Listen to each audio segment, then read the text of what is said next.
Hello everyone and welcome back to my channel. My name is Bree and today we are going to be talking about some LGBT plus recommendations for your reading pleasure. Since it is Pride Month, I thought this would be a great video to kind of share the LGBT reads that I've had and or have in my possession. I've read a decent amount of them, but I'm always on the hunt for more, and I know that, like, personally for me, I want to be reading more, especially some of the representation that I identify with, such as asexuality. I know there's not a lot out there, or they're just harder to find. So without further ado, I'm going to kind of compile this list for you, as I've said, and just know that this is not exhaustive.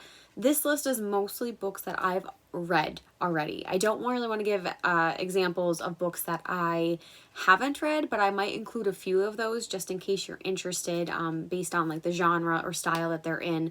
Most of this list is going to be young adult because just that's how it is. So if you guys have any recommendations for me, leave those down below. But otherwise, before this video becomes extremely long with this introduction, let's just get into my discussion. So I'm going to start this list off with a pretty classic inclusion, I would say, at this point, and that is Simon versus the Homo Sapiens Agenda by Becky Albertalli. This book follows a gay teenager who is not comfortable coming out and doesn't know how to share this with people, and he starts an email chain with another male, and he doesn't know who it is. It's just like they're anonymous for the time being, and they start to kind of form a friendship and fall a little bit in love with each other, but it just ends up becoming kind of a big problem when Simon, the main character, becomes blackmailed that they're going to out him if they don't do something for him instead. So at this point, I feel like everyone has to know what this book is, even if you haven't read it. There has been a movie, Love, Simon, and now there is a Hulu spin-off called Love, Victor, which is about another character just in this universe, but I don't know if any of the main characters are in that show, to be honest. But I recommend this. It was very wholesome. I thought it was pretty well done. I do think, if it could be a trigger, I guess, if like you have been in a similar situation where like you were outed against your will, maybe that's a trigger. But otherwise, like, I do think this is a pretty lighthearted representation, and it has a male romance as the main plot.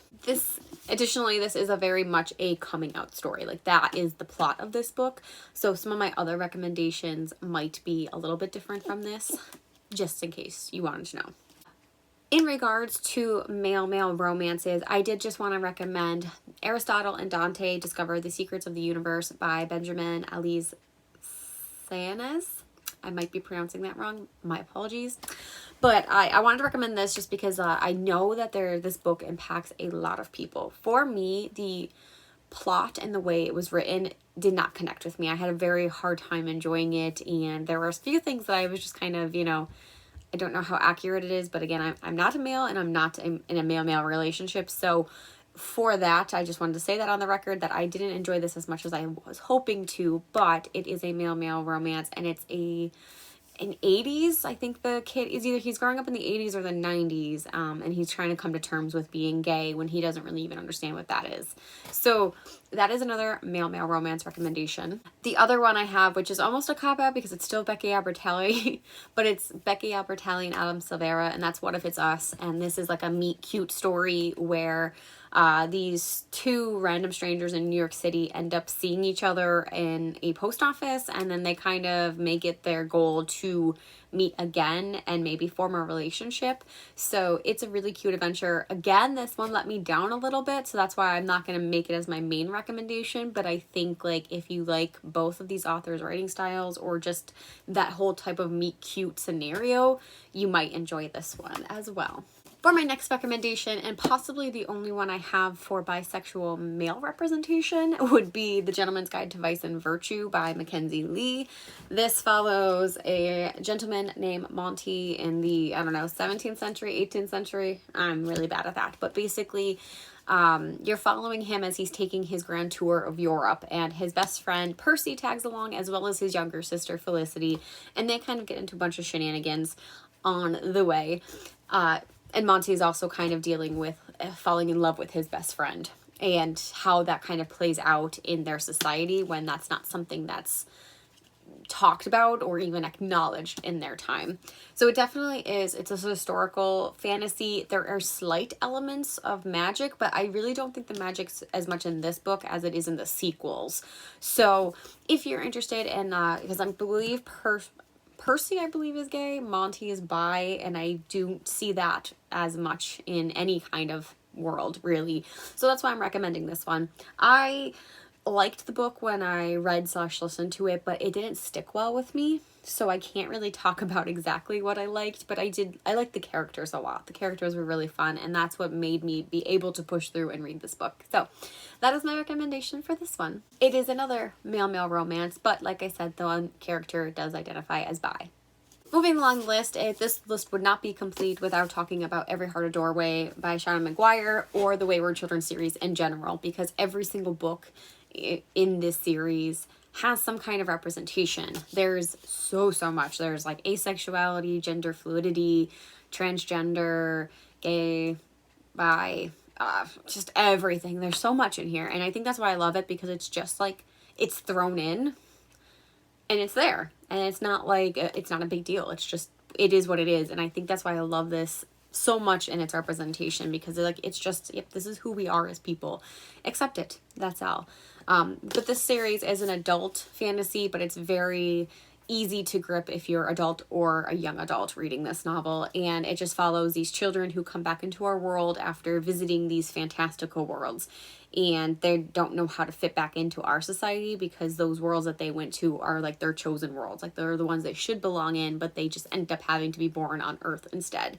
So when they end up coming back and they're kind of misguided and wayward, they end up going to Eleanor West's Home for Wayward Children, where she herself was one of these kids at one point and is trying to help them either figure out how to get back to their world or accept that they're now living here. So it's a really good series. There's 5 books out total. I have no idea when the end is in sight, but I don't care, because I love them, and they're all very small novellas length and easily digestible. So if you're in the mood to pick up something, if you have the audiobook, they're really quick audiobooks, but also the books themselves aren't bad. So this would be a really great way to get into some more LGBT plus representation. The next thing that I'm going to recommend is Daughter of the Burren City by Amanda Foody. Amanda Foody self-identifies as asexual, and the main character in this book is also asexual. I think this was a well-done book for asexuality. It's also interesting because the main character does have a relationship in it, and just kind of how that looks like is it's just very interesting, because a lot of times I think when people have asexuality in their books, it's like they don't have any romantic interest, and I like that this, like, she's not a romantic, she's just asexual. So this book follows a traveling circus that have like all of their like circus performers have magic, and the main character can like create these illusions, but they become real and kind of part of her family. So she's an illusionist, but the illusions, like I said, they seem very real, and you can touch them and you can interact with them, and you can whatever, like everything with them, like you can just, they essentially become almost human and lifelike. So when her illusions start getting murdered, she's trying to figure out why and who is doing it and what this means, because she never thought that something that she made up could be murdered in such a way. So I think it's very interesting. I could see this book not being for everyone, because it is a slower writing style, and it can lose engagement, because true, I liked the story, but it did lose me sometimes with the engagement factor. I don't know if it was just because it was like bogged down a little bit or what have you, but can be a tough read, I should say. But if you are interested, it was worthwhile, and again, there is asexual representation in this. On my to be read list, these are not books I recommend, so I can't really talk about them in length, but I do know Let's Talk About Love by Claire Kann, or Can. Kann or Can. It's Kann, guys. Look here. I know that this is a Black main character written by a Black author, and it has asexual representation as well, which is wonderful. The reason I bring this up is just because it is on my TBR. I have not read it yet, but I know that it has to do with her asexuality being a focal point of the story. This is a YA contemporary, and that's why I wanted to include it, because for the most part, my entire list is fantasy, because that's really what I read most of. So I wanted to include a little bit more of the diversity in my diversity list. In addition, I also can recommend Tosh Hart's Tolstoy by Catherine Ormsby. This one is another asexual representation. I believe it has to do with like internet culture as well, so I'm not sure like how the two clash, but the main character does identify as asexual, and this is again another YA contemporary book if you're interested. So both of these are on my to be read list. I just have not gotten to them, so my apologies. Moving in another direction, as far as female-female relationships go, I can recommend Girls of Paper and Fire by Natasha Nagan. So this book it follows a society where there are like 3 tiers of beings. You have like the demons who are full demons. You have like half demons that kind of look like real people but also have animal features, and then you have humans. And in this world there is a demon leader, and he, I believe, looks like a bull, and he's kind of like the emperor in this world. And he will take 8 paper girls who are just these like pretty much beautiful women / children who end up kind of just pleasuring him in whatever way he wants, whether that is sexual or, you know, romantic or slavery kind of. It's just, there's a lot. This is a heavy book. I'll just say that. Let's just be real. So it's a heavy book, but when these girls are captured, the main character ends up being an extra. The Demon King kind of finds out that there's this girl with these beautiful golden eyes, and that's pretty unheard of in their kingdom. So he specifically finds her and brings her to his kingdom as the 9th paper girl. And these girls are all kind of trained to be like prim and proper and serve him. And her, the main character, and another girl in this place end up falling in love and trying to escape together. So I recommend this, but I will say it's trigger warning for sexual assault. So you definitely want to go in knowing that and hopefully understanding, you know, what you're able to take. This was one of my favorite books when I read it. I want to say maybe back in 2018. And it was great. The second book is out. I started reading that and didn't finish it at this point, and the third book is coming out this year, I believe. So you might be able to binge this just in time for the release of the third book. Another female-female romance is In Labyrinth Lost by Zoraida Cordova. This, I mentioned Zoraida a lot on my channel, but this basically follows a young 16-year-old bruja who is coming up on her birthday and about to come into her powers, but she is pretty much like without powers, and she doesn't know like what the point is. So when she's trying to wish away her magic, she accidentally wishes away her family instead, and she has to go into basically like the underworld to try to bargain for her family back. There is a female-female romance in this book as well, and it's super cute, and I just really love this entire series. But to my knowledge, this is the only book. Like I said, to my knowledge, I haven't read the third one because it doesn't come out until August, but this book has female-female romance. The second book has a male-female romance, and I don't know what the third book is going to entail because I could not get an arc of it. Problems, right? So I absolutely love the series, and I think it's a really fun book if you want something a little bit lighter in material. I can also recommend for female-female romances, We Set the Dark on Fire by Taylor K. Mejia. I have this book. It was not in my library, and I was too lazy to go get it, but I recently read this, and it follows this system where there's no magic in this kingdom, but in the kingdom it's very similar to like how like the Mexican-American border is, where you have kind of like, you know, the wall of like blocking people out from coming in, and if you're on the other side of the wall, you're not wanted, you're scum. The main character was able to sneak into the other side of the wall and be raised to be a primera, which is basically like the one half of a husband duo. So you have primeras who are kind of like the logic and the fearless warrior on the side of her husband. And then on the other hand, you have a segunda who is like the lovely, prim and proper, like childbearing woman. So every man in this society has 2 wives, and it goes back to their mythology, which is pretty cool. But you follow this one as there is a revolution starting to form in the city to basically tear down the wall and like let everyone live in harmony. And while this is happening, the main character ends up falling in love with another segunda, and that's the story. I've only read the first one. It's a duology, and the second one is out now as well, and it follows the other character's point of view for the second one. But I liked this book a lot. I think the author, well, I have some just small gripes with like just the story content, and I'm wondering if she got it cut down a lot. But without that said, I really like the story and I like the romance. It felt a little insta-lovey, but I might be able to understand it just based on the circumstances. I can kind of pass it, but it was really worthwhile. And like I said, the second book is out, and from my friend, she actually liked the second book even more, so take that what you will. As far as bisexuality for females go, I can recommend Reign of the Fallen by Sarah Glenn Marsh.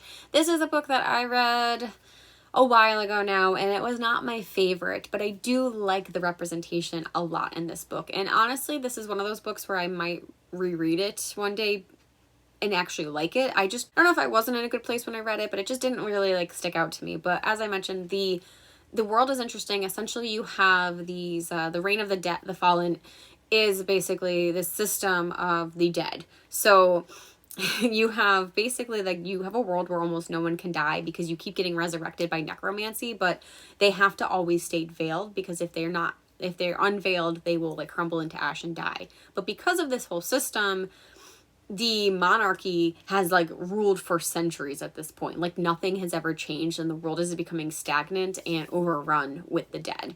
So you have a female main character who does have bisexuality on the page. I can't remember if it uses that word, but like she has, I think, relationships with both a man and a woman in the book, in the series itself. So I think the premise is really interesting, and like I said, maybe I would like it if I reread it, but at the time it wasn't my favorite book. But I did want to include it in here because I do know other people, especially people who I trust their opinions on, have also liked this book. So it might just be me, but I wanted to recommend that.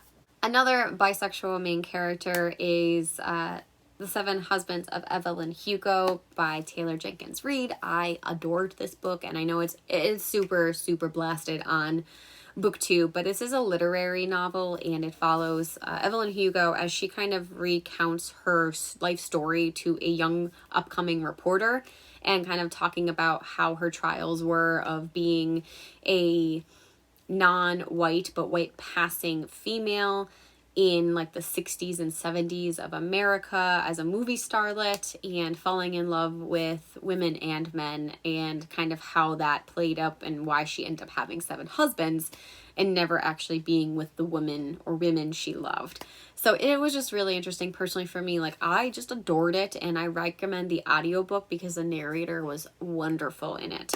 But I know, again, if you're watching my channel, you probably have heard of this and maybe read it already because it's pretty big, and I loved it. That's all I have to say. The last 2 books that I just want to mention, well, I guess not books, but more so authors that I just know recently, and I have these on my to-be-read list, but I just haven't read them either because they're newer or I just haven't gotten to them, are Kay Ingraham and Anna Marie McLemore. I know Anna Marie McLemore is non-binary or gender fluid, and I don't know for sure. I just know they use they, them pronouns. So I don't know exactly what their stance is, but I know that their books are fully queer. Like every single novel they've written is queer. Kay Ingraham, I'm not as aware of, and they recently came onto my feed because of Books and Lala hyping both of their books up a lot. I know there's a ton of representation, and from what I understand, it's really good representation. I just don't know what that representation is, and it might be a mixture of like a bunch of different things. But I wanted to just put these 2 authors out there. That's Kay Ingraham and Anna Marie McLemore, because they themselves, I believe, identify as queer in some capacity and also write queer books, which are either, I think there's a mixture, honestly, because I think some of it is like speculative fiction, some of it's science fiction, some of it's magical realism, some of it is contemporary. So there's kind of like a good mixture with these 2 authors as well. So I wanted to put that out there and just let you guys know that these are on my radar, and I just haven't gotten around to either buying them or obtaining them in some way to read or listen to. So last, I also want to mention that I have this book that I recently talked about in a book haul, and that is Becoming Dangerous, Witchy Femmes, Queer Conjurers, and Magical Rebels. And I want to get to this one hopefully during Pride Month, because it is a queer book, and that's the whole point of this video. So I wanted to just hype this one up a little bit more because I stumbled upon it and I've never heard of any of these authors. It is a short story collection and it sounds like a good time. All right, my friends, so there you have it. There was hopefully a decent-ish list of some queer book recommendations for you. I hope I did it justice. I know that there are so many more out there. So with my list in mind, please recommend me other recommendations. Give me more books. Give me all of the books. I want to read more queer lit in any capacity, and whether that's young adult, fantasy, adult books. The only thing that I don't really read a lot of is romance, and I know there's some popular queer romance books out there, but just give me recommendations and I want to read them, and maybe I will push some up to my list to read sooner because I'm just in the mood to read everything at this point, so I'm down for whatever you guys can give me. Otherwise, that is my video. I hope you enjoyed it, and until next time, I will see you then. Bye.